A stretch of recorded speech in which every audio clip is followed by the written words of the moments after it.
ungame on the gap for the blessings of your people. No kwenda promotion. Think about the people behind you. Ala kondo wa moyo obo tono kutumia. Ikenda obikie kwa madhima. Prosperity gospel ya matukuani, prosperity gospel ya materialism and selfishness. Kila mundu eswania kwa dhimika ewe eweka. Nikenda eyonanye kwa ndo alangi kanani ni wende. Lakini ndiko na yoba adhima maundu mamudhembosu.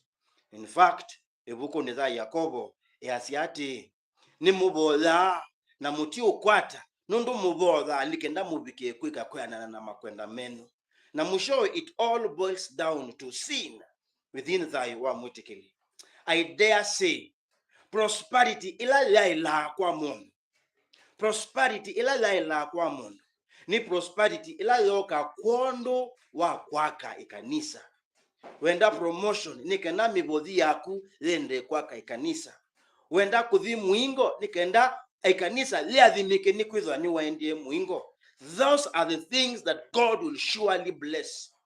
Nibatoneka, you have been seeking God's intervention, but nothing is happening because all of this while you are still thinking of your own benefit.